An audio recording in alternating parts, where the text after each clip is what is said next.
appeals to racial, sexual, and religious chauvinism, to rabid nationalist fervor, are beginning not to work. Business of who I am and whether I'm good or bad or achieving or not, all that's learned along the way. Just a ride. And we can change it anytime we want. It's only a choice. No effort, no work, no job, no savings of money. I realized that I had the game wrong. That the game was to find out what I already was.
We were saying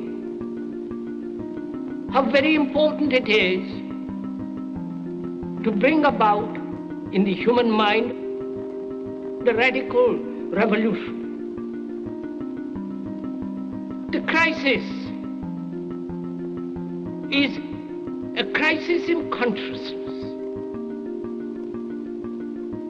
a crisis that cannot anymore accept the old norms, the old patterns, the ancient traditions.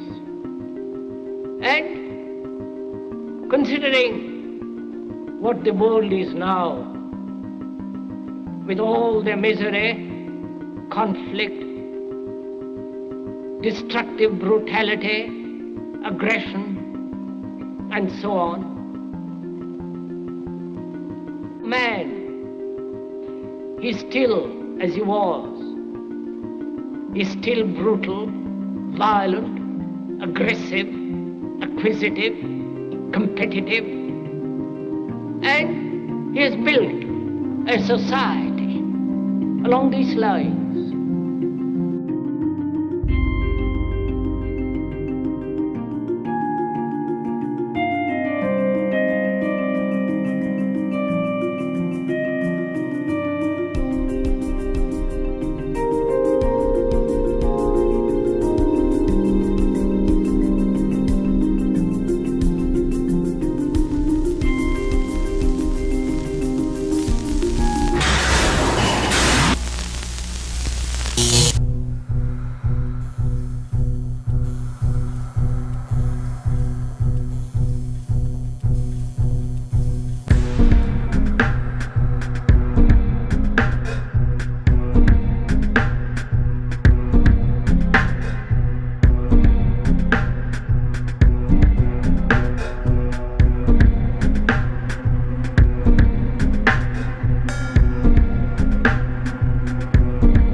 Society today is composed of a series of institutions.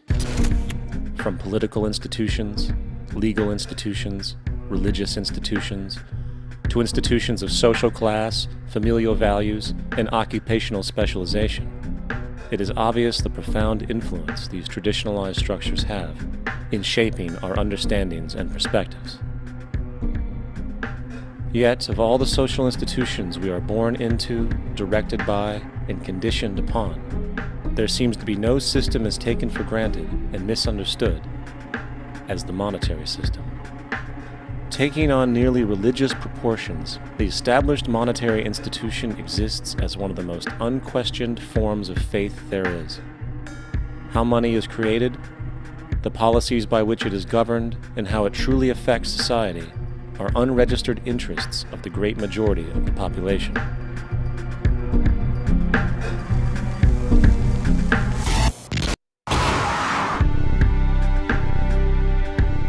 In a world where 1% of the population owns 40% of the planet's wealth, in a world where 34,000 children die every single day from poverty and preventable diseases, and where 50% of the world's population lives on less than $2 a day, one thing is clear: something is very wrong.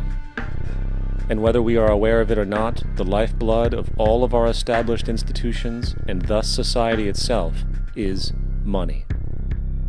Therefore, understanding this institution of monetary policy is critical to understanding why our lives are the way they are. Unfortunately, economics is often viewed with confusion and boredom. Endless streams of financial jargon coupled with intimidating mathematics quickly deters people from attempts at understanding it. However, the fact is, the complexity associated with the financial system is a mere mask, designed to conceal one of the most socially paralyzing structures humanity has ever endured.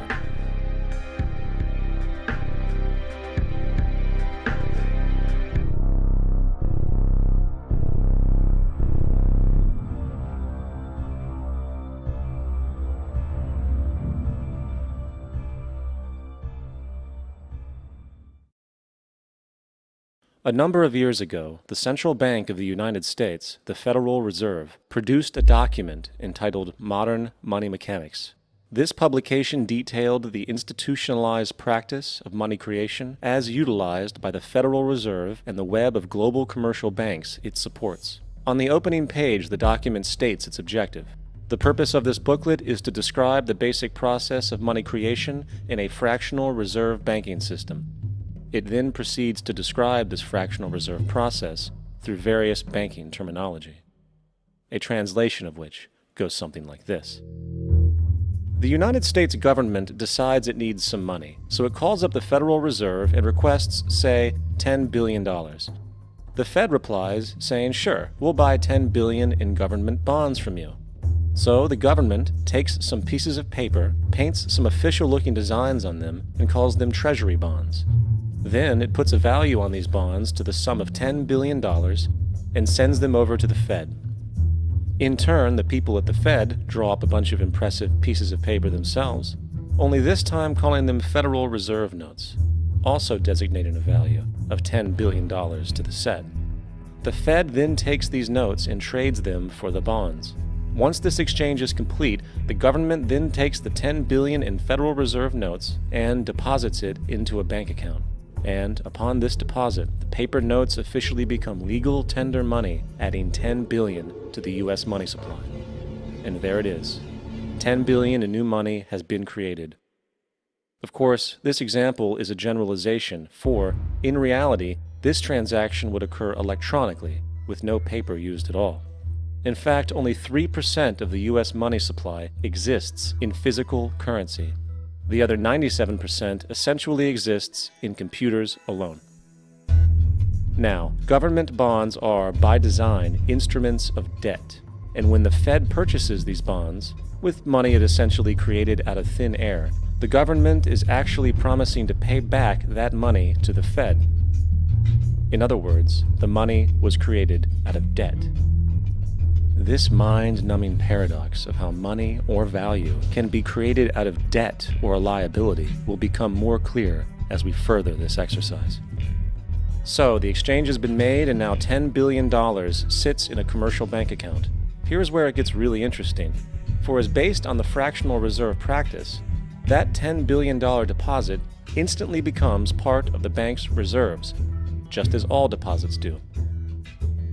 And regarding reserve requirements, as stated in modern money mechanics, a bank must maintain legally required reserves equal to a prescribed percentage of its deposits. It then quantifies this by stating, under current regulations, the reserve requirement against most transaction accounts is 10%. This means that with a $10 billion deposit, 10% or $1 billion is held as the required reserve, while the other $9 billion is considered an excessive reserve and can be used as the basis for new loans. Now, it is logical to assume that this $9 billion is literally coming out of the existing $10 billion deposit. However, this is actually not the case. What really happens is that the $9 billion is simply created out of thin air on top of the existing $10 billion deposit. This is how the money supply is expanded. As stated in modern money mechanics, of course they, the banks, do not really pay out loans from the money they receive as deposits. If they did this, no additional money would be created. What they do when they make loans is to accept promissory notes, loan contracts, in exchange for credits, money, to the borrower's transaction accounts. In other words, the $9 billion can be created out of nothing simply because there is a demand for such a loan and that there is a $10 billion deposit to satisfy the reserve requirements. Now, let's assume that somebody walks into this bank and borrows the newly available $9 billion. They will then most likely take that money and deposit it into their own bank account. The process then repeats, for that deposit becomes part of the bank's reserves. 10% is isolated, and in turn 90% of the $9 billion, or $8.1 billion, is now available as newly created money for more loans. And of course, that 8.1 can be loaned out and redeposited, creating an additional 7.2 billion, to 6.5 billion, to 5.9 billion, etc. This deposit money creation loan cycle can technically go on to infinity. The average mathematical result is that about $90 billion can be created on top of the original $10 billion. In other words, for every deposit that ever occurs in the banking system, about 9 times that amount can be created out of thin air. Money jitters. Ask the obliging Bank of America for a jar of soothing instant money, M-O-N-E-Y, in the form of a convenient personal loan. So, now that we understand how money is created by this fractional reserve banking system, a logical yet elusive question might come to mind. What is actually giving this newly created money value? The answer? The money that already exists. The new money essentially steals value from the existing money supply. For the total pool of money is being increased irrespective to demand for goods and services. And as supply and demand finds equilibrium, prices rise, diminishing the purchasing power of each individual dollar. This is generally referred to as inflation, and inflation is essentially a hidden tax on the public. What is the advice that you generally get? And that is inflate the currency. They don't say debase the currency. They don't say devalue the currency. They don't say cheat the people who are saved. They say lower the interest rates. The real deception is when we distort the value of money. When we create money out of thin air, we have no savings, yet there's so-called capital. So my question boils down to this: how in the world can we expect to solve the problems of inflation, that is, the increase in the supply of money, with more inflation? Of course, it can't. The fractional reserve system of monetary expansion is inherently inflationary. For the act of expanding the money supply without there being a proportional expansion of goods and services in the economy will always debase a currency. In fact, a quick glance at the historical values of the US dollar versus the money supply reflects this point definitively, for the inverse relationship is obvious. $1 in 1913 required $21.60 in 2007 to match value. That is a 96% devaluation since the Federal Reserve came into existence. Now, if this reality of inherent and perpetual inflation seems absurd and economically self-defeating, hold that thought, for absurdity is an understatement in regard to how our financial system really operates. For in our financial system, money is debt, and debt is money. Here is a chart of the U.S. money supply from 1950 to 2006. Here is a chart of the U.S. national debt for the same period. How interesting it is that the trends are virtually the same. For the more money there is, the more debt there is. The more debt there is, the more money there is. To put it a different way, every single dollar in your wallet is owed to somebody by somebody. For remember, the only way the money can come into existence is from loans. Therefore, if everyone in the country were able to pay off all debts, including the government, there would not be $1 in circulation.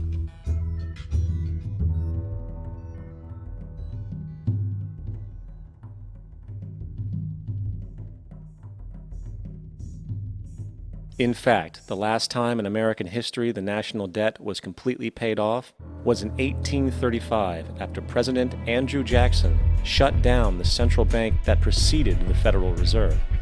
In fact, Jackson's entire political platform essentially revolved around his commitment to shut down the central bank, stating at one point, "The bold efforts the present bank has made to control the government are but premonitions of the fate that awaits the American people, should they be deluded into a perpetuation of this institution or the establishment of another like it." Unfortunately, his message was short-lived, and the international bankers succeeded to install another central bank in 1913, the Federal Reserve. And as long as this institution exists, perpetual debt is guaranteed. Now, so far we have discussed the reality that money is created out of debt, through loans. These loans are based on a bank's reserves, and reserves are derived from deposits. And through this fractional reserve system, any one deposit can create 9 times its original value, in turn debasing the existing money supply, raising prices in society. And since all this money is created out of debt and circulated randomly through commerce, people become detached from their original debt, and a disequilibrium exists where people are forced to compete for labor in order to pool enough money out of the money supply to cover their costs of living. As dysfunctional and backwards as all of this might seem, there is still one thing we have omitted from this equation. And it is this element of the structure which reveals the truly fraudulent nature of the system itself: the application of interest. When the government borrows money from the Fed, or when a person borrows money from a bank, it almost always has to be paid back with accrued interest. In other words, almost every single dollar that exists must be eventually returned to a bank with interest paid as well. But if all money is borrowed from the central bank and is expanded by commercial banks through loans, only what would be referred to as the principal is being created in the money supply. So then, where is the money to cover all of the interest that is charged? Nowhere. It doesn't exist. The ramifications of this are staggering, for the amount of money owed back to the banks will always exceed the amount of money that is available in circulation. This is why inflation is a constant in the economy, for new money is always needed to help cover the perpetual deficit built into the system, caused by the need to pay the interest. What this also means is that mathematically, defaults and bankruptcy are literally built into the system, and there will always be poor pockets of society that get the short end of the stick. An analogy would be a game of musical chairs, for once the music stops, somebody is left out to dry. And that's the point. It invariably transfers true wealth from the individual to the banks. For if you are unable to pay for your mortgage, they will take your property. This is particularly enraging when you realize that not only is such a default inevitable due to the fractional reserve practice, but also because of the fact that the money that the bank loaned to you didn't even legally exist in the first place. In 1969, there was a Minnesota court case involving a man named Jerome Daly, who was challenging the foreclosure of his home by the bank which provided the loan to purchase it. His argument was that the mortgage contract required both parties, being he and the bank, each put up a legitimate form of property for the exchange. In legal language, this is called consideration. Mr. Daly explained that the money was, in fact, not the property of the bank, for it was created out of nothing as soon as the loan agreement was signed. Remember what modern money mechanics stated about loans? What they do when they make loans is to accept promissory notes in exchange for credits. Reserves are unchanged by the loan transactions, but deposit credits constitute new additions to the total deposits of the banking system. In other words, the money doesn't come out of their existing assets. The bank is simply inventing it, putting up nothing of its own except for a theoretical liability on paper. As the court case progressed, the bank's president, Mr. Morgan, took the stand, and in the judge's personal memorandum, he recalled that the plaintiff, bank's president, admitted that, in combination with the Federal Reserve Bank, did create the money and credit upon its books by bookkeeping entry. The money and credit first came into existence when they created it. Mr. Morgan admitted that no United States law or statute existed which gave him the right to do this. A lawful consideration must exist and be tendered to support the note. The jury found that there was no lawful consideration, and I agree. He also poetically added, only God can create something of value out of nothing. And upon this revelation, the court rejected the bank's claim for foreclosure, and Daly kept his home. The implications of this court decision are immense. For every time you borrow money from a bank, whether it is a mortgage loan or a credit card charge, the money given to you is not only counterfeit, it is an illegitimate form of consideration, and hence voids the contract to repay, for the bank never had the money as property to begin with. Unfortunately, such legal realizations are suppressed and ignored, and the game of perpetual wealth transfer and perpetual debt continues. And this brings us to the ultimate question: why? During the American Civil War, President Lincoln bypassed the high-interest loans offered by the European banks and decided to do what the Founding Fathers advocated, which was to create an independent and inherently debt-free currency. It was called the greenback. Shortly after this measure was taken, an internal document circulated between private British and American banking interests stated, "Slavery is but the owning of labor and carries with it the care of laborers, while the European plan is that capital shall control labor by controlling wages. This can be done by controlling the money. It will not do to allow the greenback, as we cannot control that." The fractional reserve policy perpetrated by the Federal Reserve, which has spread in practice to the great majority of banks in the world, is, in fact, a system of modern slavery. Think about it. Money is created out of debt. And what do people do when they are in debt? They submit to employment to pay it off.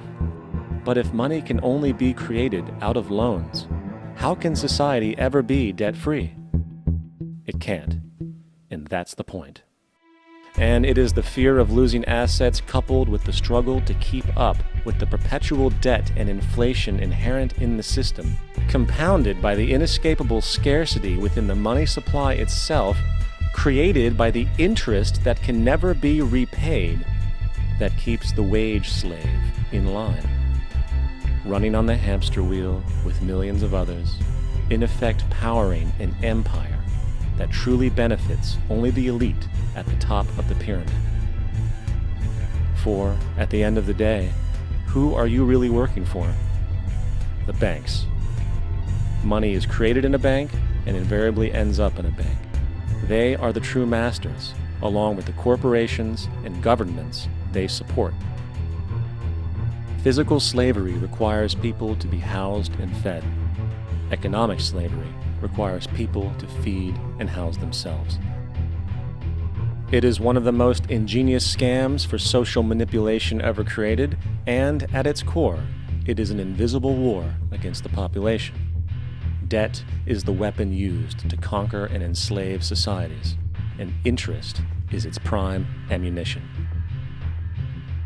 And as the majority walks around oblivious to this reality, the banks, in collusion with governments and corporations, continue to perfect and expand their tactics of economic warfare, spawning new bases, such as the World Bank and International Monetary Fund, while also inventing a new type of soldier, the birth of the economic hitman.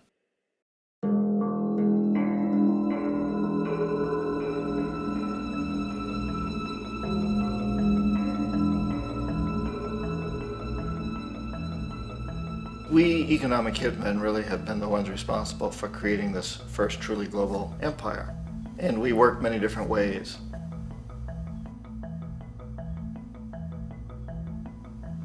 But perhaps the most common is that we will identify a country that has resources our corporations covet, like oil, and then arrange a huge loan to that country from the World Bank or one of its sister organizations. But the money never actually goes to the country. Instead, it goes to our big corporations to build infrastructure projects in that country, power plants, industrial parks, ports, things that benefit a few rich people in that country, in addition to our corporations, but really don't help the majority of the people at all. However, those people, the whole country is left holding a huge debt.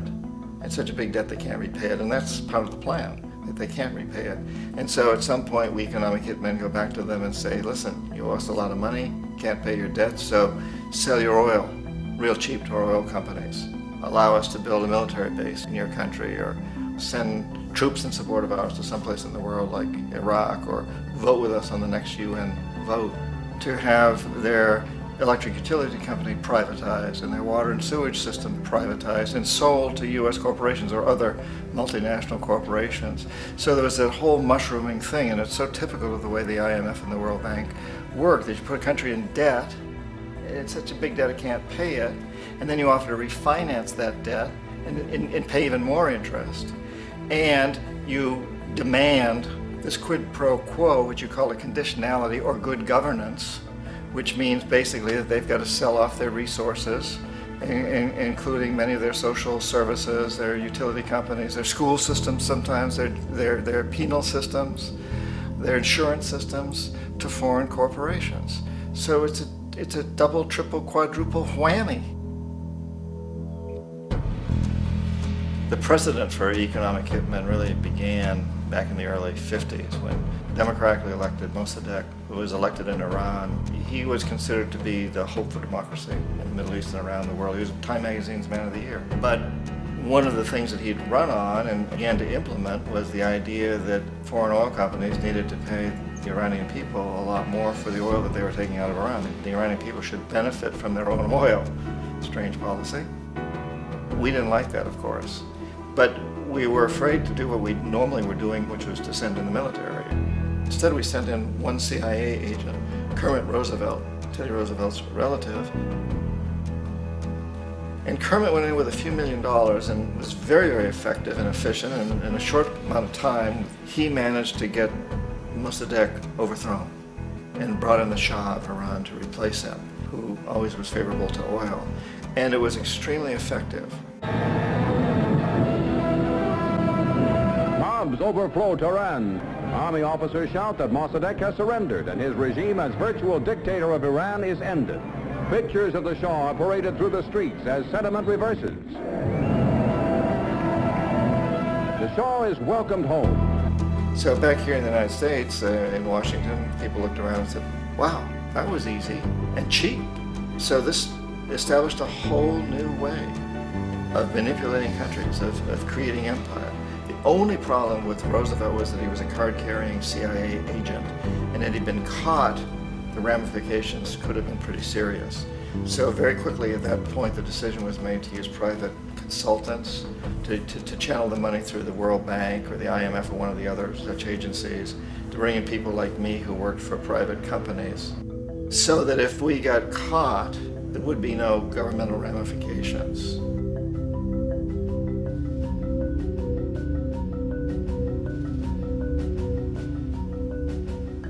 When Arbenz became president of Guatemala, the country was very much under the thumbs of United Fruit Company, the big international corporations. And Arbenz ran on this ticket that says, you know, we want to get the land back to the people. And once he took power, he was implementing policies that would do exactly that, give land rights back to the people. United Fruit didn't like that very much. And so they hired a public relations firm, launched a huge campaign in the United States to convince the United States people, the citizens of the United States, and the press of the United States, and the Congress of the United States, that Arbenz was a Soviet puppet, and that if we allowed him to stay in power, the Soviets would have a foothold in this hemisphere. And that at that point in time was a huge fear on everybody's mind, the Red Terror, the communist terror.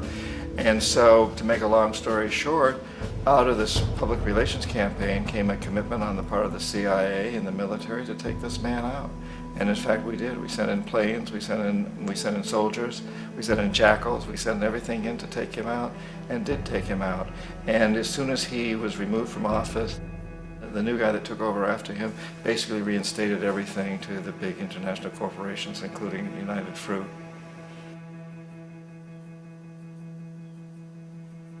Ecuador for many, many years had been ruled by pro-US dictators, often relatively brutal. Then it was decided that they were going to have a truly democratic election. Jaime Roldos ran for office, and his main goal, he said, as president would be to make sure that Ecuador's resources were used to help the people. And he won, overwhelming, by more votes than anybody had ever won anything in Ecuador. And he began to implement these policies to make sure that the profits from oil went to help the people.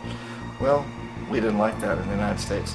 I was sent down as one of several economic hitmen to change Roldos, to corrupt him, to bring him around, to let him know, okay, you can get very rich, you and your family, if you play our game, but if you continue to try to keep these policies you've promised, you're going to go. He wouldn't listen. He was assassinated. As soon as the plane crashed, the whole area was cordoned off. The only people allowed in were U.S. military from a nearby base and some of the Ecuadorian military. When an investigation was launched, 2 of the key witnesses died in car accidents before they had a chance to testify. A lot of very, very strange things that went on around the assassination of Jaime Roldos. I, like most people who've really looked at this case, have absolutely no doubt that it was an assassination. And of course, in my position as an economic hitman, I was always expecting something to happen to Jaime, whether it be a coup or assassination, I wasn't sure, but that he would be taken down because he was not being corrupted. He would not allow himself to be corrupted the way we wanted to corrupt him.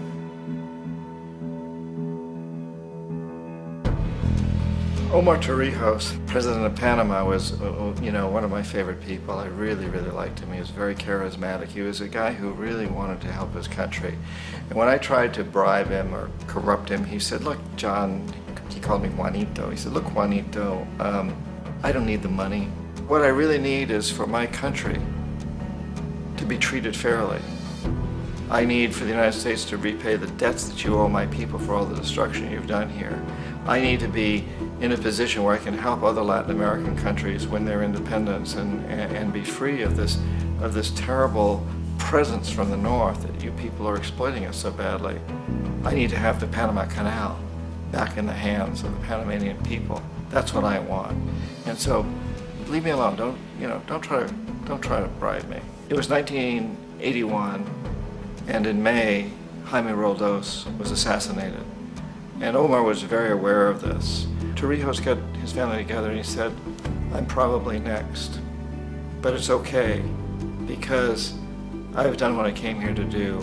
I've renegotiated the canal. The canal will now be in our hands. He just finished negotiating the treaty with Jimmy Carter. In June of that same year, just a couple of months later, he also went down in an airplane crash, which there's no question was executed by CIA-sponsored jackals. Tremendous amount of evidence that one of Torrijos' security guards handed him at the last moment as he was getting on the plane a tape recorder, a small tape recorder that contained a bomb.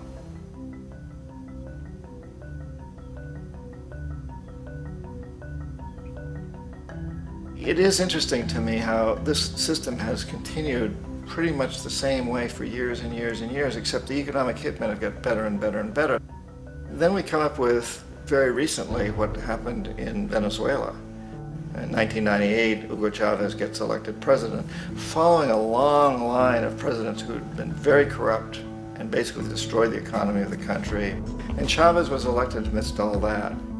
Chavez stood up to the United States, and he's done it primarily demanding that Venezuelan oil be used to help the Venezuelan people.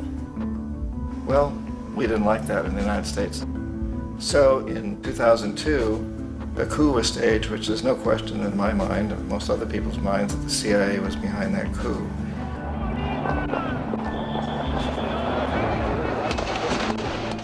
The way that coup was fomented was very reflective of what Kermit Roosevelt had done in Iran, of paying people to go out into the streets to riot, to protest, to say this Chavez is very unpopular.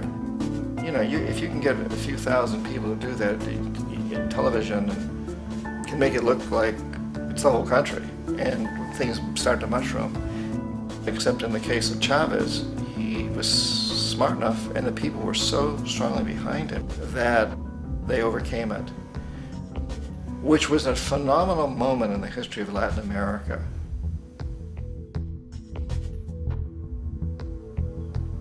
Iraq actually is a perfect example of the way the whole system works. So we economic hitmen are the first line of defense. We go in and we try to corrupt governments and get them to accept these huge loans, which we then use as leverage to basically own them.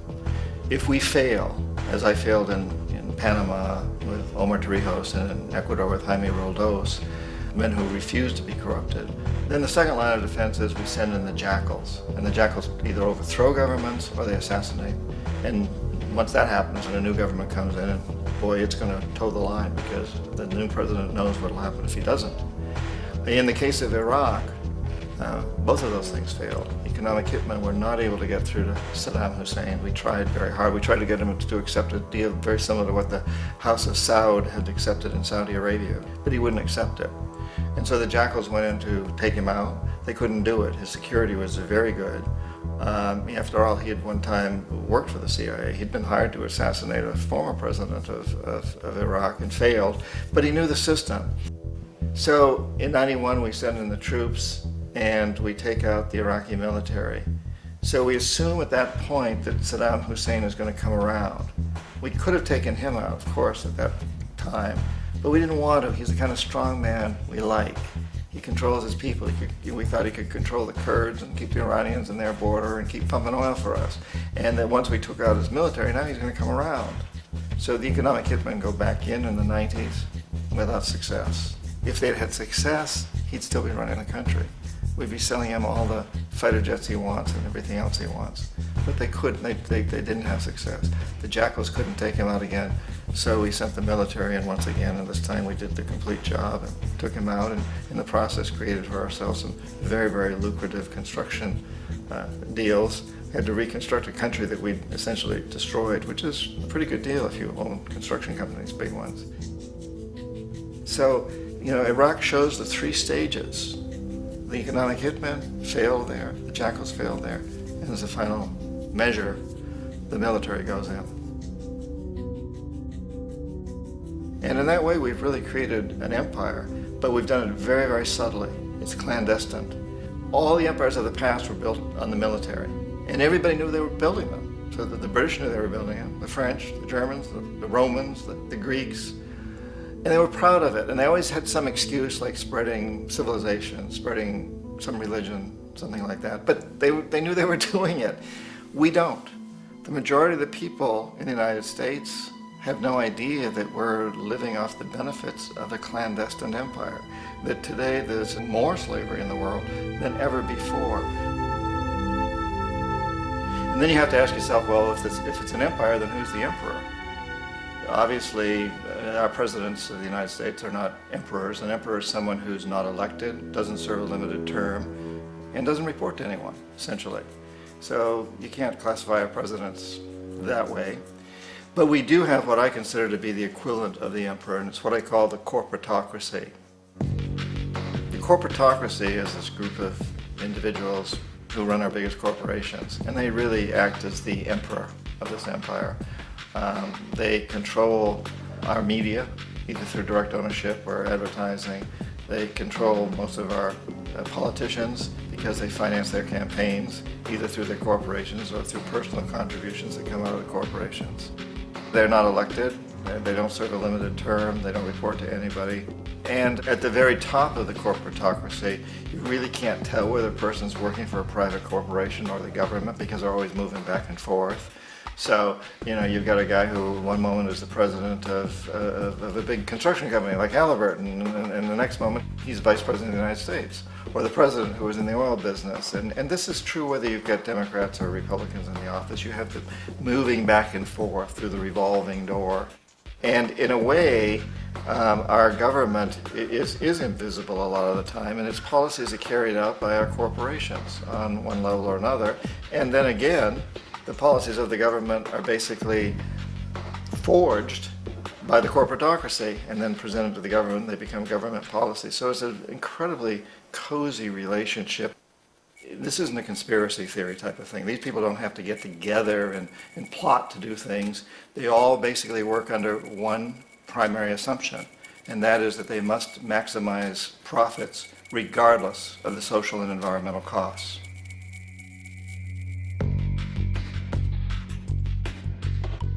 This process of manipulation by the corporatocracy through the use of debt, bribery, and political overthrow is called globalization.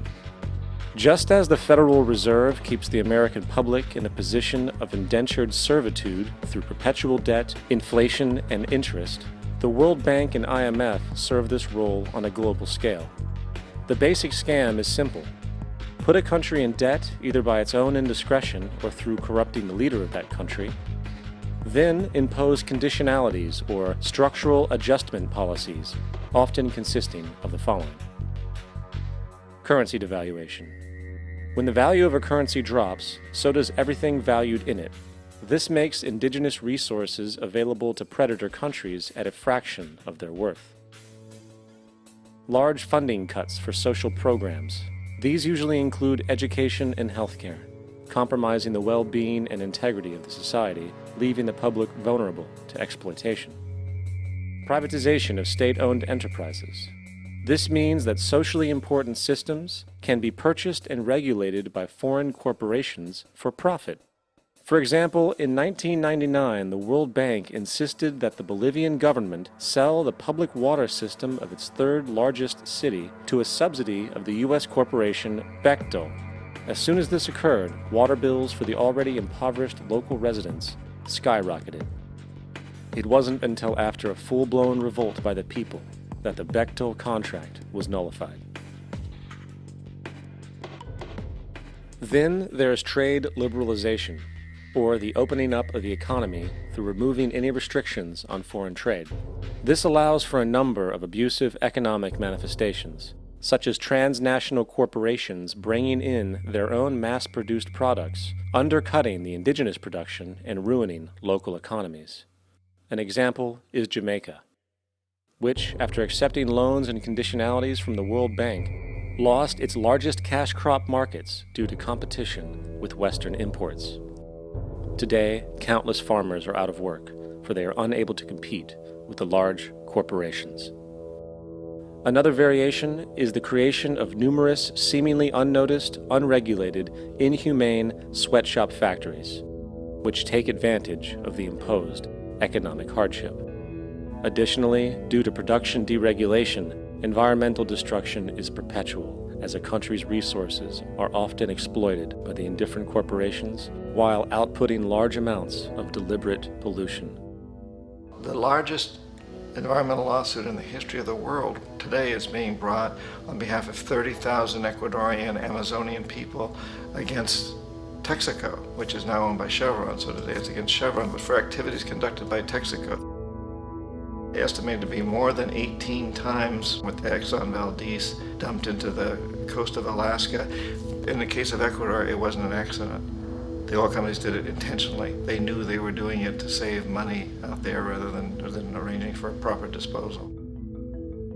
Furthermore, a cursory glance at the performance record of the World Bank reveals that the institution, which publicly claims to help poor countries develop and alleviate poverty, has done nothing but increase poverty and the wealth gap, while corporate profits soar. In 1960, the income gap between the fifth of the world's people in the richest countries versus the fifth in the poorest countries was 30-1. By 1998, it was 74-1. While global GNP rose 40% between 1970 and 1985, those in poverty actually increased by 17%.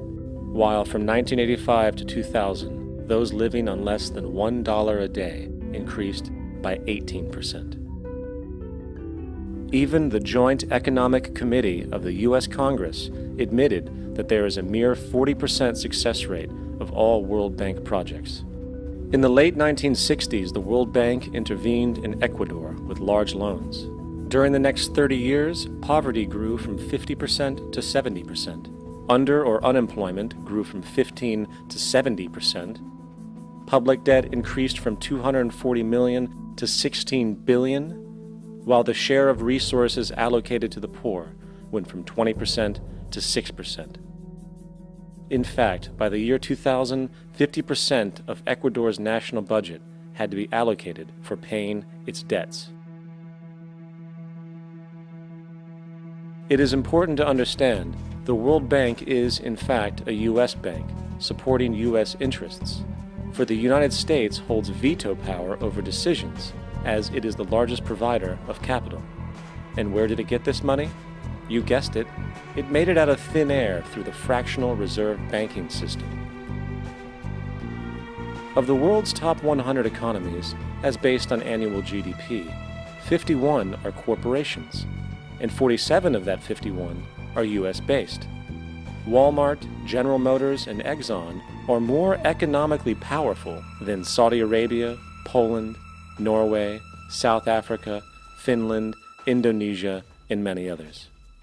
And as protective trade barriers are broken down, currencies tossed together and manipulated in floating markets, and state economies overturned in favor of open competition and global capitalism, the empire expands. You get up on your little 21-inch screen and howl about America and democracy. There is no America. There is no democracy. There is only IBM and ITT and AT&T and DuPont, Dow, Union Carbide, and Exxon. Those are the nations of the world today. What do you think the Russians talk about in their councils of state? Karl Marx? They get out their linear programming charts, statistical decision theories, Minimax solutions, and compute the price-cost probabilities of their transactions and investments, just like we do. We no longer live in a world of nations and ideologies, Mr. Beale. The world is a college of corporations, inexorably determined by the immutable bylaws of business. The world is a business, Mr. Beale.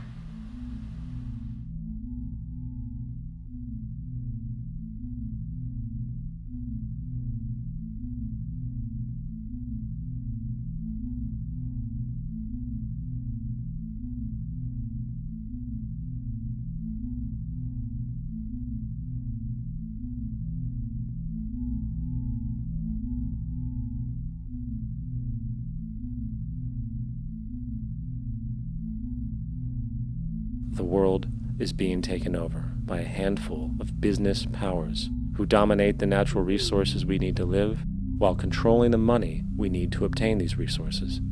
The end result will be world monopoly, based not on human life, but financial and corporate power. And as the inequality grows, naturally more and more people are becoming desperate. So the establishment was forced to come up with a new way to deal with anyone who challenges the system. So they gave birth to the terrorist. The term terrorist is an empty distinction, designed for any person or group who chooses to challenge the establishment. This isn't to be confused with the fictional Al-Qaeda, which was actually the name of a computer database for the US-supported Mujahideen in the 1980s.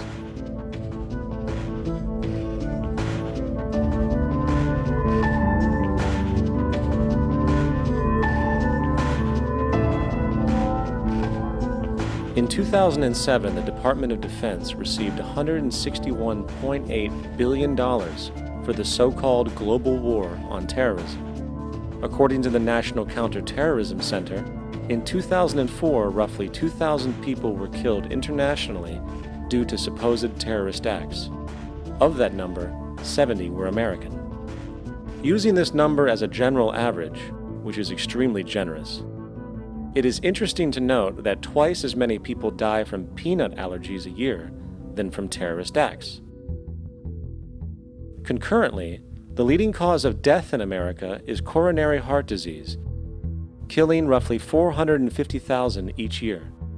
And in 2007, the government's allocation of funds for research on this issue was about $3 billion. This means that the U.S. government in 2007 spent 54 times the amount for preventing terrorism than it spent for preventing a disease which kills 6,600 times more people annually than terrorism does. Yet, as the name terrorism and Al-Qaeda are arbitrarily stamped on every news report relating to any action taken against U.S. interests, the myth grows wider. In mid-2008, the U.S. Attorney General actually proposed that the U.S. Congress officially declare war against the fantasy. Not to mention, as of July 2008, there are now over 1 million people currently on the U.S. terrorist watch list. These so-called counterterrorism measures, of course, have nothing to do with social protection, and everything to do with preserving the establishment amongst the growing anti-American sentiment both domestically and internationally, which is legitimately founded on the greed-based corporate empire expansion that is exploiting the world. The true terrorists of our world do not meet at the docks at midnight or scream Allah Akbar before some violent action. The true terrorists of our world wear $5,000 suits and work in the highest positions of finance, government, and business. So, what do? How do we stop a system of greed and corruption that has so much power and momentum? How do we stop this aberrant group behavior which feels no compassion for, say, the millions slaughtered in Iraq and Afghanistan, so the corporatocracy can control energy resources and opium production for Wall Street profit?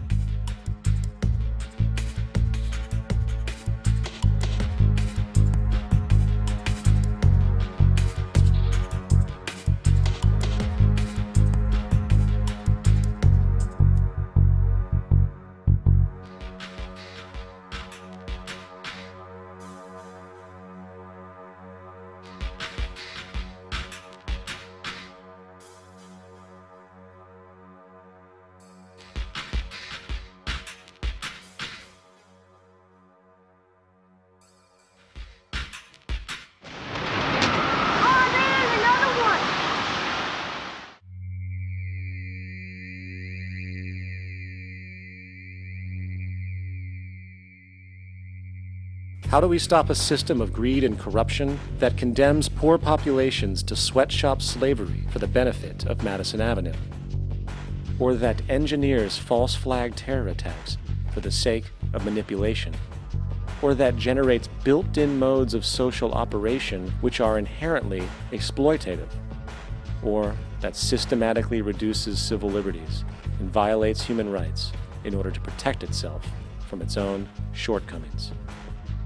How do we deal with the numerous covert institutions, such as the Council on Foreign Relations, the Trilateral Commission, and the Bilderberg Group, and other undemocratically elected groups which, behind closed doors, collude to control the political, financial, social, and environmental elements of our lives?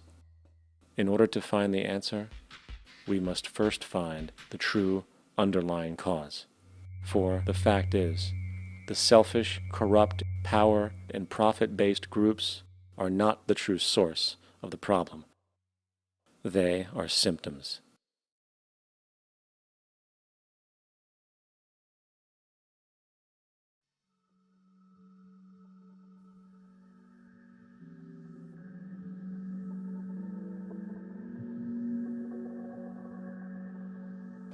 My name is Jock Fresco. I'm an industrial designer and a social engineer. I'm very much interested in society and developing a system that might be sustainable for all people. First of all, the word corruption is a monetary invention. That aberrant behavior that's disruptive to the well-being of people, while you're dealing with human behavior.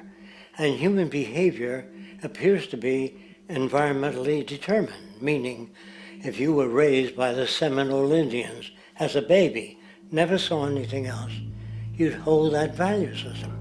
And this goes for nations, it goes for individuals, for families. They try to indoctrinate their children to their particular faith and their country and make them feel like they're part of that. And they build a society which they call established. They establish a workable point of view and tend to perpetuate that, whereas all societies are really emergent, not established. And so they fight new ideas that would interfere with the establishment. Governments try to perpetuate that which keeps them in power.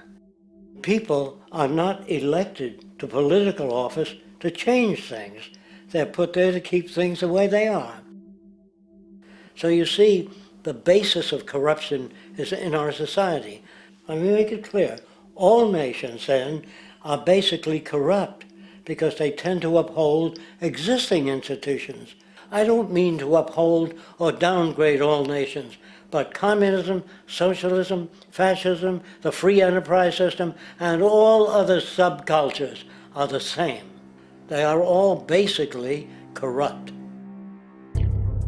The most fundamental characteristic of our social institutions is the necessity for self-preservation. Whether dealing with a corporation, a religion, or a government, the foremost interest is to preserve the institution itself. For instance, the last thing an oil company would ever want is the utilization of energy that was outside of its control, for it makes that company less relevant to society. Likewise, the Cold War and the collapse of the Soviet Union was, in reality, a way to preserve and perpetuate the established economic and global hegemony of the United States. Similarly, religions condition people to feel guilty for natural inclinations, each claiming to offer the only path to forgiveness and salvation. At the heart of this institutional self-preservation lies the monetary system, for it is money that provides the means for power and survival. Therefore, just as a poor person might be forced to steal in order to survive, it is a natural inclination to do whatever is needed to continue an institution's profitability. This makes it inherently difficult for profit-based institutions to change, for it puts in jeopardy not only the survival of large groups of people, but also the coveted materialistic lifestyles associated with affluence and power. Therefore, the paralyzing necessity to preserve an institution, regardless of its social relevance, is largely rooted in the need for money or profit.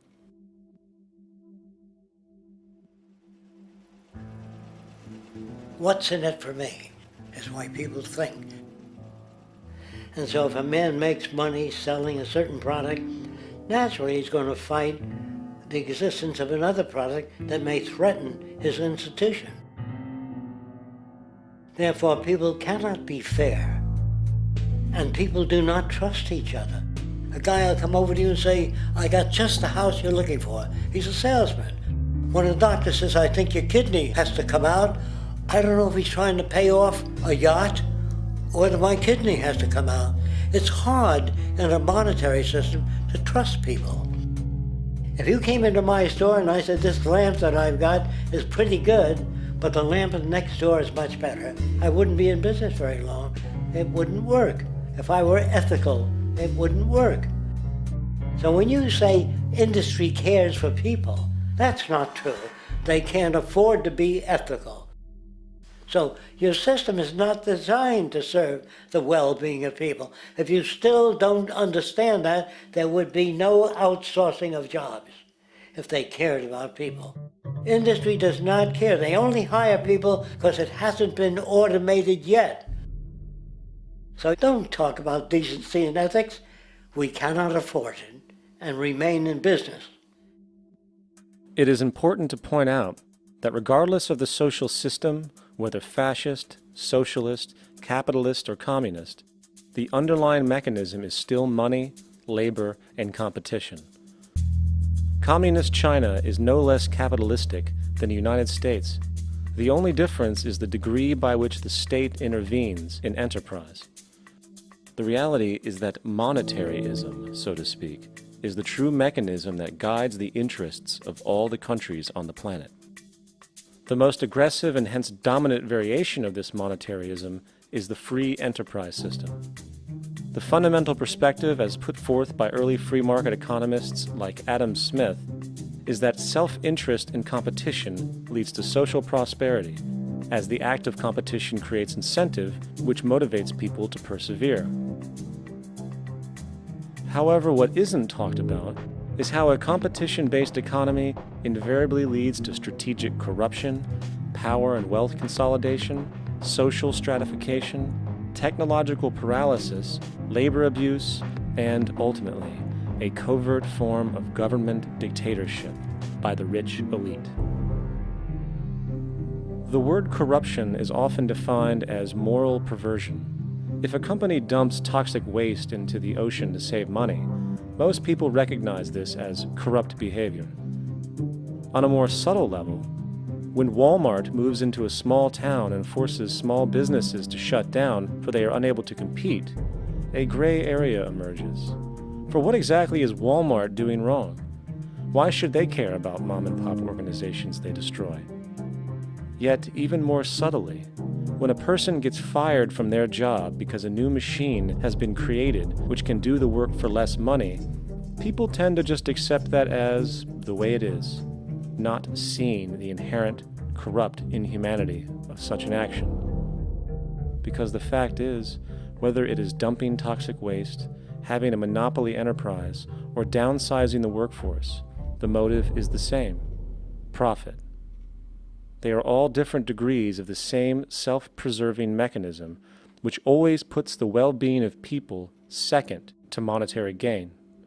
Therefore, corruption is not some byproduct of monetaryism. It is the very foundation.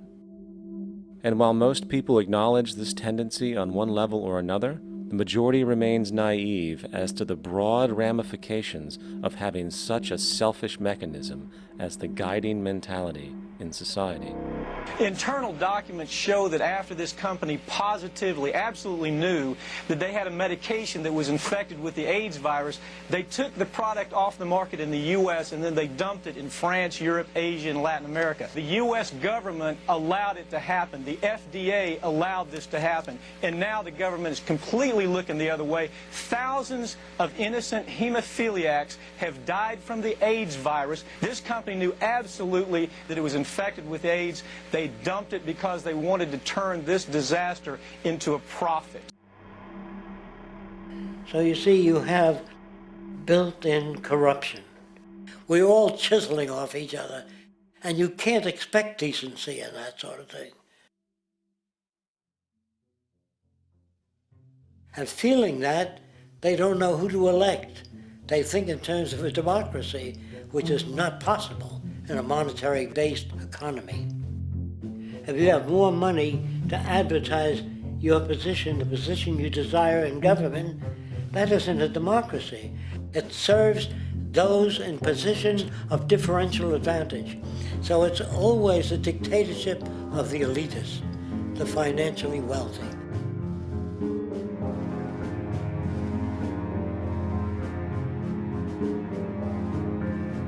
It is an interesting observation to note how seemingly unknown personalities magically appear on the scene as presidential candidates. Then, before you know it, somehow you are left to choose from a small group of extremely wealthy people who suspiciously have the same broad social view. Obviously, it's a joke. The people placed on the ballot are done so because they have been pre-decided to be acceptable by the established financial powers who actually run the show. Yet, many who understand this illusion of democracy often think, if only we could just get our honest, ethical politicians in power, then we would be okay. Well, while this idea, of course, seems reasonable in our established-oriented worldview, it is, unfortunately, another fallacy. For when it really comes down to what is actually important, the institution of politics, and thus politicians themselves, have absolutely no true relevance as to what makes our world and society function. It's not politicians that can solve problems. They have no technical capabilities. They don't know how to solve problems. Even if they were sincere, they don't know how to solve problems. It's the technicians that produce the desalination plants. It's the technicians that give you electricity, that give you motor vehicles, that heat your house and cool it in the summertime. It's technology that solves problems, not politics. Politics cannot solve problems because they're not trained to do so. Very few people today stop and consider what it is that actually improves their lives. Is it money? Obviously not. One cannot eat money or stuff money into their car to get it to run. Is it politics? All politicians can do is create laws, establish budgets, and declare war. Is it religion? Of course not. Religion creates nothing except intangible emotional solace for those who require it. The true gift that we as human beings have, which has been solely responsible for everything that has improved our lives, is technology. What is technology? Technology is a pencil which allows one to solidify ideas on paper for communication. Technology is an automobile which allows one to travel faster than feet would allow. Technology is a pair of eyeglasses which enables sight for those who need it. Applied technology itself is merely an extension of human attributes which reduces human effort, freeing humans from a particular chore or problem. Imagine what your life would be like today without a telephone, or an oven, or a computer, or an airplane. Everything in your home which you take for granted, from a doorbell to a table to a dishwasher, is technology generated from the creative, scientific ingenuity of human technicians, not money, politics, or religion. These are false institutions. And writing your congressman is fantastic. They tell you to write your congressman if you want something done. The men in Washington should be at the forefront of technology, the forefront of human studies, the forefront of crime, all the factors that shape human behavior. You don't have to write your congressman. What kind of people are they that are appointed to do that job? The future will have great difficulty. And the question that's raised by politicians is, how much will a project cost? The question is not how much will it cost. Do we have the resources? And we have the resources today to house everyone, build hospitals all over the world, build schools all over the world, the finest equipment and labs for teaching and doing medical research. So you see, we have all that, but we're in a monetary system.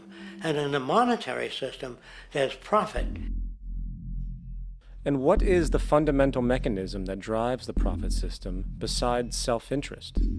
What is it exactly that maintains that competitive edge at its core? Is it high efficiency and sustainability? No, that isn't part of their design. Nothing produced in our profit-based society is even remotely sustainable or efficient. If it was, there wouldn't be a multi-million-dollar-a-year service industry for automobiles. Nor would the average lifespan for most electronics be less than 3 months before they're obsolete. Is it abundance? Absolutely not. Abundance, as based on the laws of supply and demand, is actually a negative thing. If a diamond company finds 10 times the usual amount of diamonds during their mining, it means the supply of diamonds has increased, which means the cost and profit per diamond drops. The fact is, efficiency, sustainability, and abundance are enemies of profit. To put it into a word, it is the mechanism of scarcity that increases profits. What is scarcity? Based on keeping products valuable. Slowing up production on oil raises the price. Maintaining scarcity of diamonds keeps the price high. They burn diamonds at the Kimberley diamond mines. They're made of carbon. That keeps the price up. So then, what does it mean for society when scarcity, either produced naturally or through manipulation, is a beneficial condition for industry? It means that sustainability and abundance will never ever occur in a profit system, for it simply goes against the very nature of the structure. Therefore, it is impossible to have a world without war or poverty. It is impossible to continually advance technology to its most efficient and productive states. And, most dramatically, it is impossible to expect human beings to behave in truly ethical or decent ways.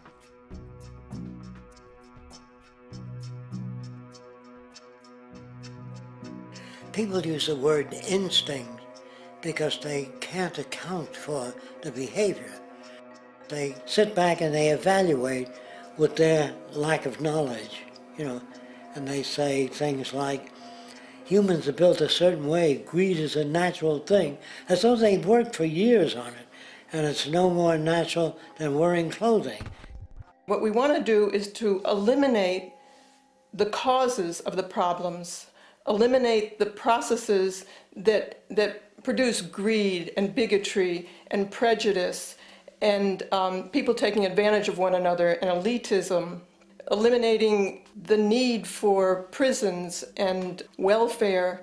We have always had these problems because we have always lived within scarcity and barter and monetary systems that produce scarcity. If you eradicate the conditions that generate what you call socially offensive behavior, it does not exist. The guy said, well, isn't that inborn? No, it's not. There is no human nature, there's human behavior, and that's always been changed throughout history. You're not born with bigotry and greed and corruption and hatred. You pick that up within the society. War, poverty, corruption, hunger, misery, human suffering will not change in a monetary system. That is, there'll be very little significant change. It's going to take the redesign of our culture, our values, and it has to be related to the carrying capacity of the earth, not some human opinion or some politician's notions of the way the world ought to be, or some religious notions of the conduct of human affairs. And that's what the Venus Project is about. The society that we're about to talk about is a society that is free of all the old superstitions, incarceration, prisons, police, cruelty, and law. All laws will disappear, and the professions will disappear that are no longer valid, such as stockbrokers, bankers, advertising, gone forever, because it's no longer relevant. When we understand that it is technology devised by human ingenuity which frees humanity and increases our quality of life, we then realize that the most important focus we can have is on the intelligent management of the Earth's resources. For it is from these natural resources we gain the materials to continue our path of prosperity. Understanding this, we then see that money fundamentally exists as a barrier to these resources, for virtually everything has a financial cost. And why do we need money to obtain these resources? Because of real or assumed scarcity. We don't usually pay for air and tap water because it is in such high abundance, selling it would be pointless. So then, logically speaking, if resources and technologies applicable to creating everything in our societies, such as houses, cities, and transportation, were in high enough abundance, there would be no reason to sell anything. Likewise, if automation and machinery was so technologically advanced as to relieve human beings of labor, there would be no reason to have a job. And with these social aspects taken care of, there would be no reason to have money at all. So the ultimate question remains. Do we on Earth have enough resources and technological understanding to create a society of such abundance that everything we have now could be available without a price tag and without the need for submission through employment? Yes, we do. We have the resources and technology to enable this at a minimum, along with the ability to raise the standard of living so high that people in the future will look back at our civilization now and gawk at how primitive and immature our society was. What the Venus Project proposes is an entirely different system that's updated to present-day knowledge. We've never given scientists the problem of how do you design a society which would eliminate boring and monotonous jobs, that would eliminate accidents in transportation, that would enable people to have a high standard of living, that would eliminate poisons in our food, that would give us other sources of energy that are clean and efficient. We can do that out there.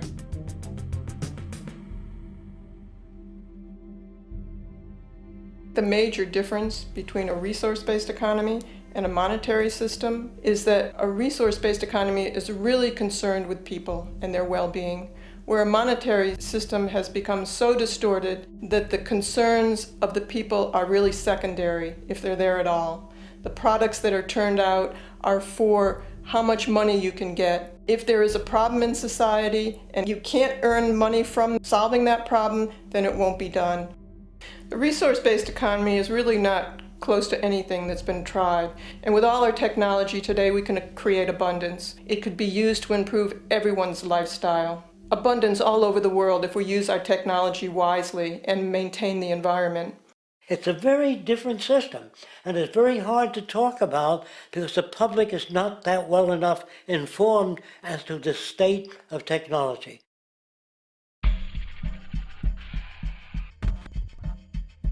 At present, we don't have to burn fossil fuels. We don't have to use anything that would contaminate the environment. There are many sources of energy available. Alternative energy solutions pushed by the establishment, such as hydrogen, biomass, and even nuclear, are highly insufficient, dangerous, and exist only to perpetuate the profit structure that industry has created. When we look beyond the propaganda and self-serving solutions put forth by the energy companies, we find a seemingly endless stream of clean, abundant, and renewable energy for generating power. Solar and wind energy are well known to the public, but the true potential of these mediums remains unexpressed. Solar energy, derived from the sun, has such abundance that 1 hour of light at high noon contains more energy than what the entire world consumes in a year. If we could capture 1/100% of this energy, the world would never have to use oil, gas, or anything else. The question then is not availability, but the technology to harness it. And there are many advanced mediums today which could accomplish just that, if they were not hindered by the need to compete for market share with the established energy power structures. Then there's wind energy. Wind energy has long been denounced as weak, and due to being location-driven, impractical. This is simply not true. The U.S. Department of Energy admitted in 2007 that if wind was fully harvested in just 3 of America's 50 states, it could power the entire nation. And then there are the rather unknown mediums of tidal and wave power. Tidal power is derived from tidal shifts in the ocean. Installing turbines which capture this movement generates energy. In the United Kingdom, 42 sites are currently noted as available, forecasting that 34% of all the UK's energy could come from tidal power alone. Wave power, which extracts energy from the surface motions of the ocean, is estimated to have a global potential of up to 80,000 terawatt-hours a year. This means 50% of the entire planet's energy usage could be produced from this medium alone. Now, it is important to point out that tidal, wave, solar, and wind power requires virtually no preliminary energy to harness, unlike coal, oil, gas, biomass, hydrogen, and all the others. In combination, these 4 mediums alone, if efficiently harnessed through technology, could power the world forever. That being said, there happens to be another form of clean, renewable energy which trumps them all: geothermal power. Geothermal energy utilizes what is called heat mining, which, through a simple process using water, is able to generate massive amounts of clean energy. In 2006, an MIT report on geothermal energy found that 13,000 zettajoules of power are currently available in the Earth, with the possibility of 2,000 zettajoules being easily tappable with improved technology. The total energy consumption of all the countries on the planet is about half of a zettajoule a year. This means about 4,000 years of planetary power could be harnessed in this medium alone. And when we understand that the Earth's heat generation is constantly renewed, this energy is really limitless and could be used forever. These energy sources are only a few of the clean, renewable mediums available, and as time goes on, we will find more. The grand realization is that we have total energy abundance without the need for pollution, traditional conservation, or in fact, a price tag. And what about transportation? The prevailing means of transportation in our societies is by automobile and aircraft, both of which predominantly need fossil fuels to run. In the case of the automobile, the battery technology needed to power an electric car that can go over 100 miles an hour for over 200 miles on one charge exists, and has existed for many years. However, due to battery patents controlled by the oil industry, which limits their availability to maintain market share, coupled with political pressure from the energy industry, the accessibility and affordability of this technology is limited. There is absolutely no reason other than pure, corrupt profit interest that every single vehicle in the world cannot be electric and utterly clean, with zero need for gasoline. As far as airplanes, it is time we realize that this means of travel is inefficient, cumbersome, slow, and causes far too much pollution. This is a maglev train. It uses magnets for propulsion. It is fully suspended by a magnetic field and requires less than 2% of the energy used for plane travel. The train has no wheels, so nothing can wear out. The current maximum speed of versions of this technology, as used in Japan, is 361 miles per hour. However, this version of the technology is very dated. An organization called ET3, which has connections with the Venus Project, has established a tube-based maglev that can travel up to 4,000 miles per hour in a motionless, frictionless tube, which can go over land or underwater. Imagine going from LA to New York for an extended lunch break, or from Washington, D.C. to Beijing, China in 2 hours. This is the future of continental and intercontinental travel, fast, clean, with only a fraction of the energy usage we use today for the same means. In fact, between maglev technology, advanced battery storage, and geothermal energy, there would be no reason to ever burn fossil fuels again. And we can do this now if we were not held back by the paralyzing profit structure. Now, America is inclined toward fascism. It has a propensity by its dominant philosophy and religion to uphold the fascist point of view. American industry is essentially a fascist institution. If you don't understand that, the minute you punch that time clock, you walk into a dictatorship. We're given notions about the respectability of work, and I really look at it as being paid slavery. They're brought up to believe that you shall earn your living by the sweat of your brow. That holds people back, freeing people from drudgery, repetitive jobs which make them ignorant. You rob them. In our society, that is a resource-based economy, machines free people. You see, we can't imagine that because we've never known that kind of world. If we look back at history, we see a very clear pattern of machine automation slowly replacing human labor. From the disappearance of the elevator man to the near full automation of an automobile production plant, the fact is, as technology grows, the need for humans in the workforce will continually be diminished. This creates a serious clash, which proves the falseness of the monetary-based labor system. for human employment is in direct competition with technological development. Therefore, given the fundamental priority of profit by industry, people through time will be continually laid off and replaced by machine. When industry takes on a machine, instead of shortening the workday, they downsize. You lose your job, so you have a right to fear machines.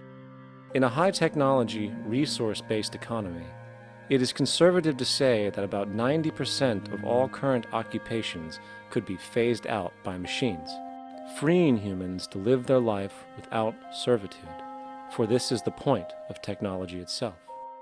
And through time, with nanotechnology and other highly advanced forms of science, it is not far-fetched to see how even complex medical procedures could be performed by machines as well, and based on the pattern, with much higher success rates than humans get today. The path is clear, but our monetary-based structure, which requires labor for income, blocks this progress, for humans need jobs in order to survive. The bottom line is that this system must go, or we will never be free, and technology will be constantly paralyzed. When you have machines that clean out sewers, it frees a human being from doing that. So look at machines as extensions of human performance. Furthermore, many occupations today will have simply no basis to exist in a resource-based economy, such as anything associated with the management of money, advertising, along with the legal system itself. For without money, a great majority of the crimes that are committed today would never occur. Virtually all forms of crime are a consequence of the monetary system, either directly or by neuroses inflicted through financial deprivation. Therefore, laws themselves could eventually become extinct. Instead of putting up a sign, drive carefully, slippery when wet, put abrasive in the highway so it's not slippery when wet. And if a person gets in a car that's drunk and the car oscillates a great deal, there's a little pendulum that swings up and back, and that'll pull the car over to the side. Not a law solution. Put sonar and radar in automobiles so they can't hit one another. Man-made laws are attempts to deal with occurring problems, and not knowing how to solve them, they make a law. In the United States, the most privatized, capitalist country on the planet, it should come as no surprise that it also has the largest prison population in the world, growing every year. Statistically, most of these people are uneducated and come from poor, deprived societies. And, contrary to propaganda, it is this environmental conditioning which lures them into criminal and violent behavior. However, society looks the other way in regard to this point. The legal and prison systems are just more examples of how our society avoids examining the root causes of behavior. Billions are spent each year on prisons and police, while only a fraction is spent on programs for poverty, which is one of the most fundamental variables responsible for crime to begin with. And as long as we have an economic system which prefers and in fact creates scarcity and deprivation, crime will never go away.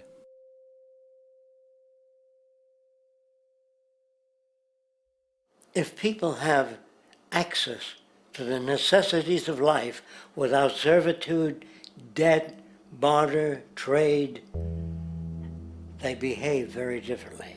You want all these things available without a price tag. Now then, you gotta have a price tag. Well, what'll motivate people? Man gets everything he wants, he just lay around in the sun. This is the myth they perpetuate. People in our culture are trained to believe that the monetary system produces incentive. If they have access to things, why should they want to do anything? They will lose their incentive. That's what you're taught to support the monetary system. When you take money out of the scenario, there would be different incentives, very different incentives. When people have access to the necessities of life, their incentives change. What about the moon and the stars? New incentives arise. If you make a painting that you will enjoy giving it to other people, not selling it.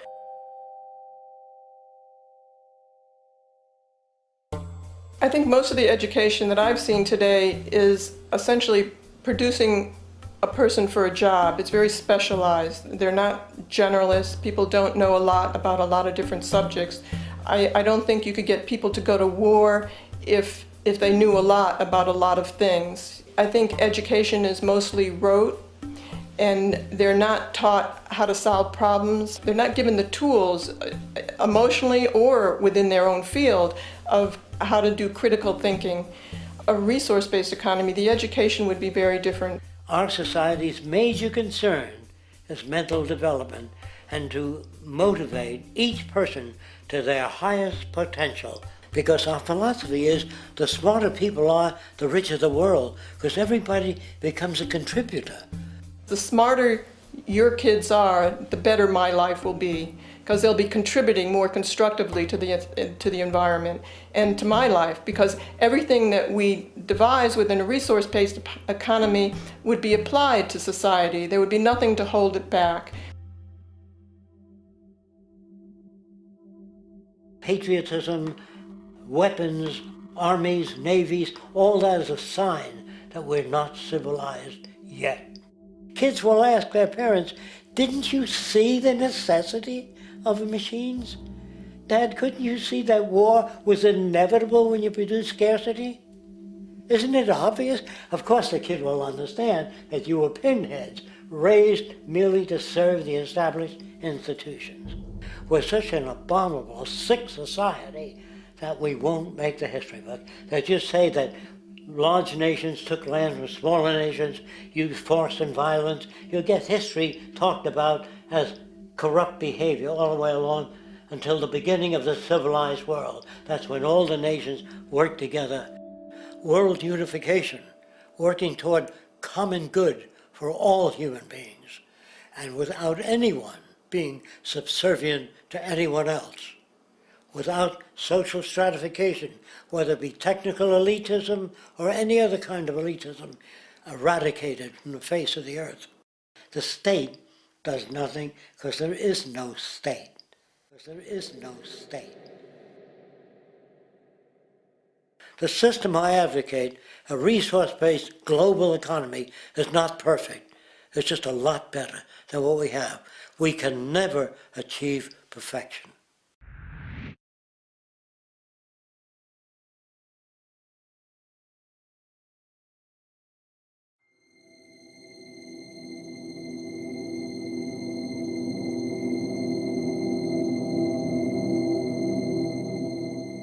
The social values of our society, which has manifested in perpetual warfare, corruption, oppressive laws, social stratification, irrelevant superstitions, environmental destruction, and a despotic, socially indifferent, profit-oriented ruling class, is fundamentally the result of a collective ignorance of two of the most basic insights humans can have about reality: the emergent and symbiotic aspects of natural law. The emergent nature of reality is that all systems, whether it is knowledge, society, technology, philosophy, or any other creation, will, when uninhibited, undergo fluid, perpetual change.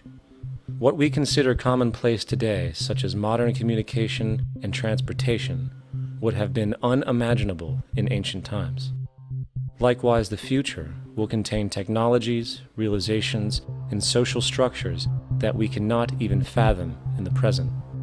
We have gone from alchemy to chemistry, from a geocentric universe to a heliocentric, from believing that demons were the cause of illness to modern medicine. This development shows no sign of ending, and it is this awareness that aligns us and leads us on a continuous path to growth and progress. Static, empirical knowledge does not exist. Rather, it is the insight of the emergence of all systems we must recognize. This means we must be open to new information at all times, even if it threatens our current belief system and hence identities. Sadly, society today has failed to recognize this, and the established institutions continue to paralyze growth by preserving outdated social structures. Simultaneously, the population suffers from a fear of change, for their conditioning assumes a static identity, and challenging one's belief system usually results in insult and apprehension, for being wrong is erroneously associated with failure, when, in fact, to be proven wrong should be celebrated, for it is elevating someone to a new level of understanding, furthering awareness. The fact is, there is no such thing as a smart human being, for it is merely a matter of time before their ideas are updated, changed, or eradicated. And this tendency to blindly hold on to a belief system, sheltering it from new, possibly transforming information, is nothing less than a form of intellectual materialism. The monetary system perpetuates this materialism not only by its self-preserving structures, but also through the countless number of people who have been conditioned into blindly and thoughtlessly upholding these structures, therefore becoming self-appointed guardians of the status quo. Sheep, which no longer need a sheepdog to control them, for they control each other by ostracizing those who step out of the norm. This tendency to resist change and uphold existing institutions for the sake of identity, comfort, power, and profit is completely unsustainable and will only produce further imbalance, fragmentation, distortion, and invariably, destruction. It's time to change. From hunters and gatherers to the agricultural revolution to the industrial revolution, the pattern is clear. It is time for a new social system which reflects the understandings we have today. The monetary system is a product of a period of time where scarcity was a reality. Now, with the age of technology, it is no longer relevant to society. Gone with the aberrant behavior it manifests. Likewise, dominant worldviews, such as theistic religion, operate with the same social irrelevancy. Islam, Christianity, Judaism, Hinduism, and all of the others exist as barriers to personal and social growth, for each group perpetuates a closed worldview, and this finite understanding that they acknowledge is simply not possible in an emergent universe. Yet, religion has succeeded in shutting down the awareness of this emergence by instilling the psychological distortion of faith upon its followers, where logic and new information is rejected in favor of traditionalized, outdated beliefs. The concept of God is really a method of accounting for the nature of things. In the early days, people didn't know enough about how things formed, how nature worked, so they invented their own little stories. And they made God in their own image. A guy that gets angry. When people don't behave right, he creates floods and earthquakes. They say it's an act of God. A cursory glance at the suppressed history of religion reveals that even the foundational myths themselves are emergent culminations, developed through influence over time. For example, a cardinal doctrine of the Christian faith is the death and resurrection of Christ. This notion is so important that the Bible itself states, "And if Christ be not risen, then is our preaching vain, and your faith is also vain." Yet it is very difficult to take this account literally, for not only is there no primary source denoting this supernatural event in secular history, awareness of the enormous number of pre-Christian saviors who also died and were resurrected immediately puts the story in mythological territory by association. Early church figures such as Tertullian went to great lengths to break these associations, even claiming that the devil caused the similarities to occur, stating in the 2nd century, "The devil, whose business is to pervert the truth, mimics the exact circumstance of the divine sacraments. He baptizes his believers and promises forgiveness of sins. He celebrates the oblation of bread and brings in the symbol of the resurrection. Let us therefore acknowledge the craftiness of the devil, who copied certain things of those that be divine." What is truly sad, however, is that when we cease the idea that the stories from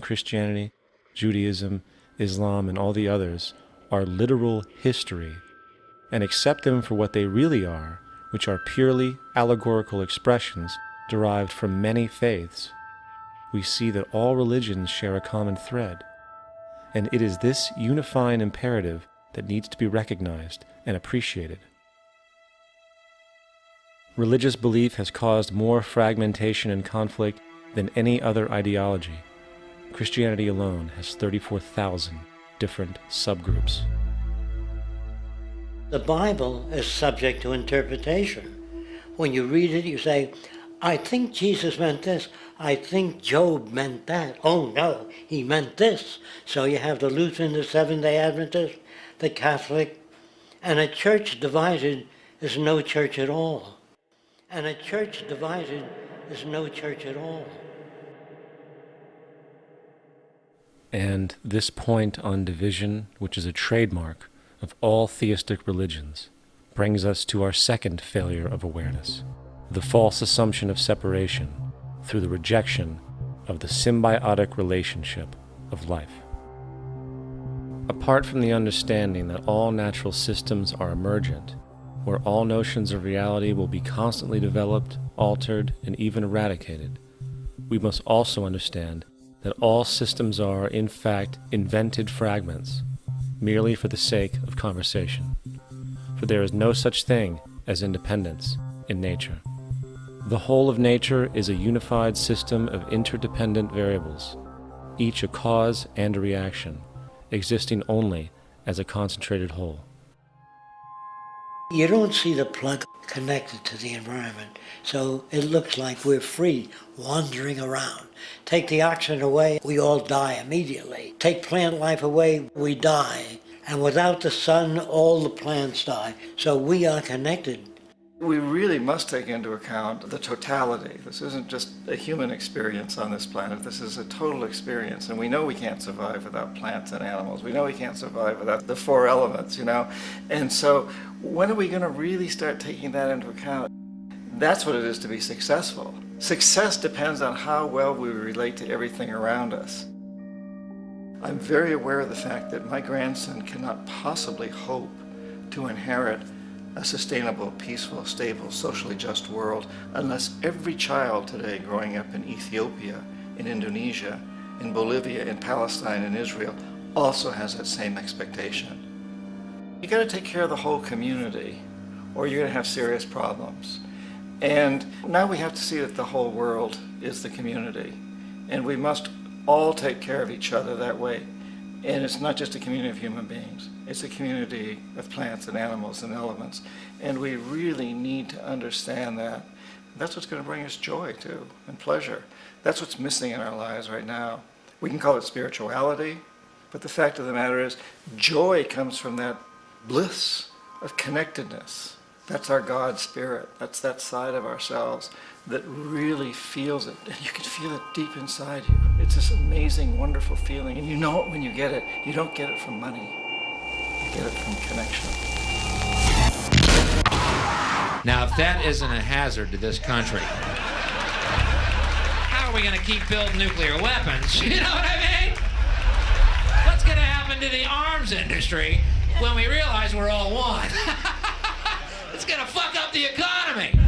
The economy that's fake anyway. The economy that's fake anyway. The economy that's fake anyway. The economy that's fake anyway. The economy that's fake anyway. Which would be a real bummer. You can see why the government's cracking down on the idea of experiencing unconditional love.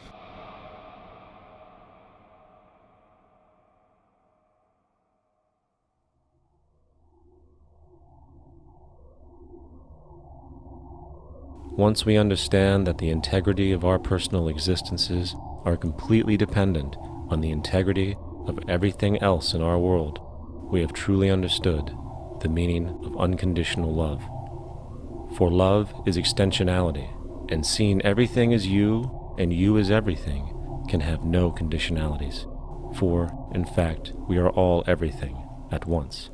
If it's true that we're all from the center of a star, every atom in each of us from the center of a star, then we're all the same thing. Even a Coke machine or a cigarette butt in the street in Buffalo is made out of atoms that came from a star. They've all been recycled thousands of times, as have you and I. And therefore, it's only me out there. So what is there to be afraid of? What is there that needs solace seeking? Nothing. There's nothing to be afraid of because it's all us. The trouble is we have been separated by being born and given a name and an identity and being individuated. We've been separated from the oneness, and that's what religion exploits, that people have this yearning to be part of the overall one again. So they exploit that. They call it God. They say he has rules. And I think it's cruel. I think you can do it absent religion.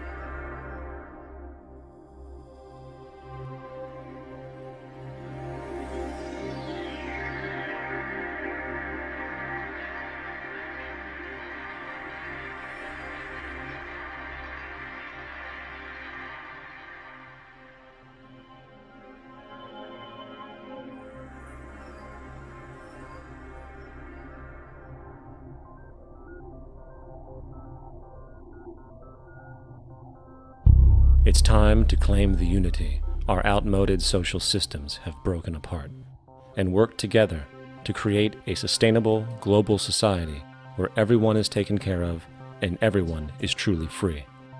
Your personal beliefs, whatever they may be, are meaningless when it comes to the necessities of life. Every human being is born naked, needing warmth, food, water, shelter. Everything else is auxiliary. Therefore, the most important issue at hand is the intelligent management of the Earth's resources. This can never be accomplished in a monetary system, for the pursuit of profit is the pursuit of self-interest, and therefore imbalance is inherent. Simultaneously, politicians are useless, for our true problems in life are technical, not political. Furthermore, ideologies that separate humanity, such as religion, need strong reflection in the community in regard to its value, purpose, and social relevancy.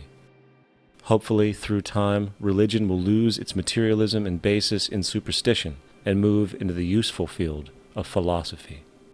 The fact is, society today is backwards, with politicians constantly talking about protection and security rather than creation, unity, and progress.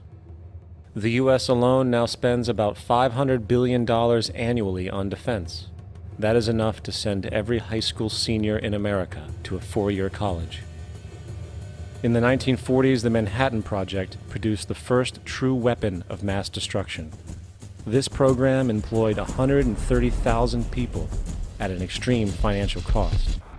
Imagine what our life would be like today if that group of scientists, instead of working on a way of killing people, worked on a way to create a self-sustaining, abundant world. Life today would be very, very different if that was their goal. Instead of weapons of mass destruction, it is time to unleash something much more powerful. Weapons of mass creation.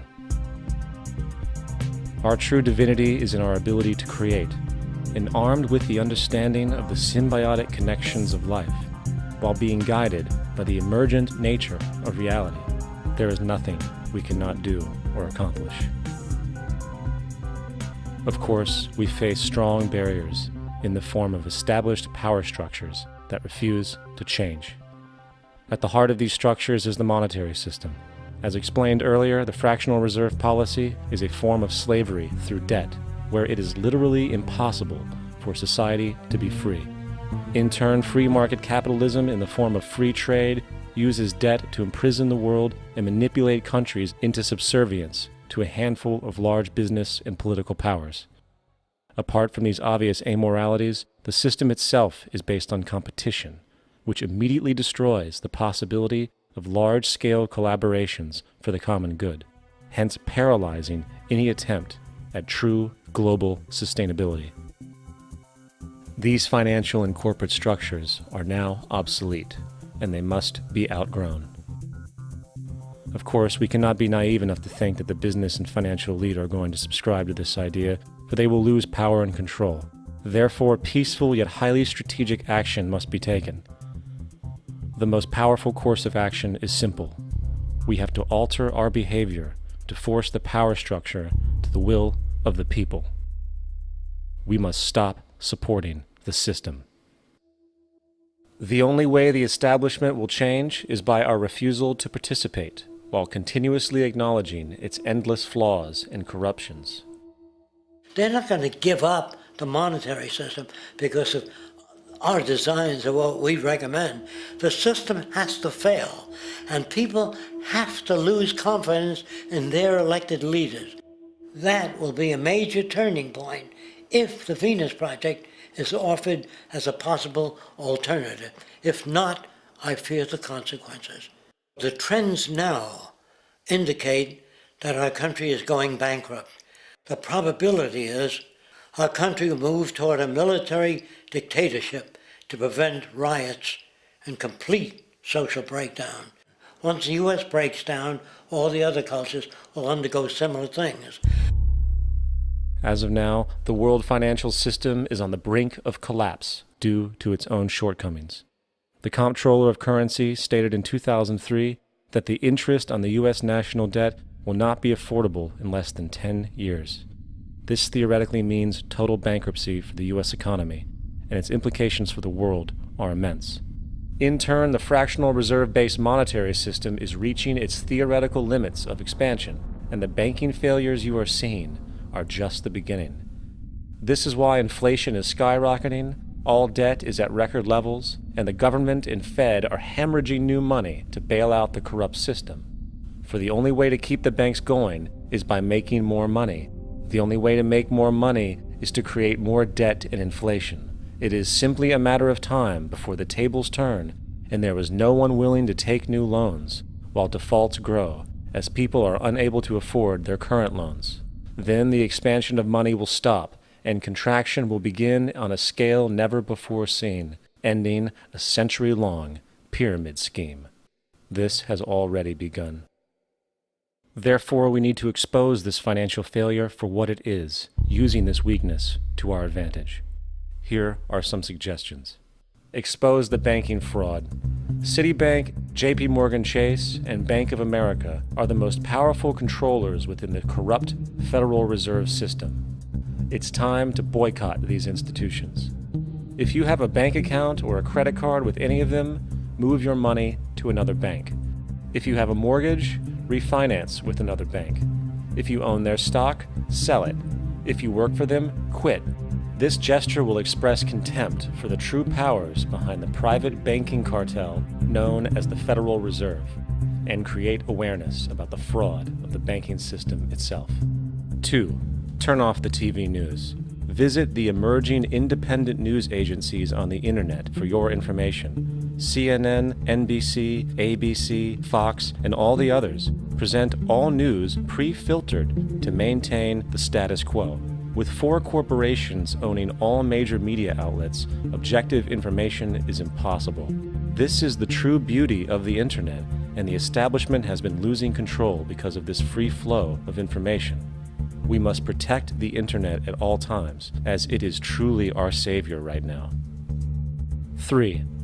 Don't ever allow yourself, your family, or anyone you know to ever join the military. This is an obsolete institution now used exclusively for maintaining an establishment that is no longer relevant. U.S. soldiers in Iraq work for U.S. corporations, not the people. Propaganda forces us to believe that war is natural and the military is an honorable institution.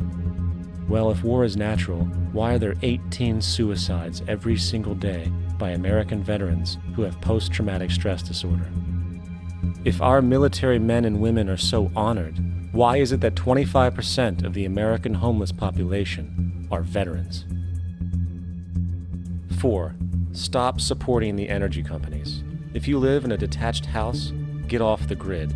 Investigate every means of making your home self-sustainable with clean energy. solar, wind, and other renewable energies are now affordable consumer realities, and considering the never-ending rising cost of traditional energies, it will likely be a cheaper investment over time. If you drive, get the smallest car you can, and consider using one of the many conversion technologies that can enable your car to be a hybrid, electric, or run on anything other than establishment fuels. 5. Reject the political system. The illusion of democracy is an insult to our intelligence. In a monetary system, there is no such thing as a true democracy, and there never was. We have two political parties owned by the same set of corporate lobbyists. They are placed in their positions by the corporations, with popularity artificially projected by their media. In a system of inherent corruption, the change of personnel every couple of years has very little relevance. Instead of pretending that the political game has any true meaning, focus your energy on how to transcend this failed system. And 6. Join the movement. Go to the zeitgeistmovement.com and help us create the largest mass movement for social change the world has ever seen. We must mobilize and educate everyone about the inherent corruption of our current world system, along with the only true sustainable solution: declaring all the natural resources on the planet as common heritage to all people, while informing everyone as to the true state of technology and how we can all be free if the world works together rather than fights. The choice lies with you. You can continue to be a slave to the financial system and watch the continuous wars, depressions, and injustice across the globe while placating yourself with vain entertainment and materialistic garbage. Or you can focus your energy on true, meaningful, lasting, holistic change, which actually has the realistic ability to support and free all humans with no one left behind. But in the end, the most relevant change must occur first inside of you. The real revolution is the revolution of consciousness, and each one of us first needs to eliminate the divisionary, materialistic noise we have been conditioned to think is true, while discovering, amplifying, and aligning with the signal coming from our true empirical oneness. It is up to you. What we are trying during all these discussions and talks here is to see if we cannot radically bring about a transformation of the mind. Not accept things as they are, but to understand it, to go into it, to examine it. Give your heart and your mind with everything that you have to find out a way of living differently.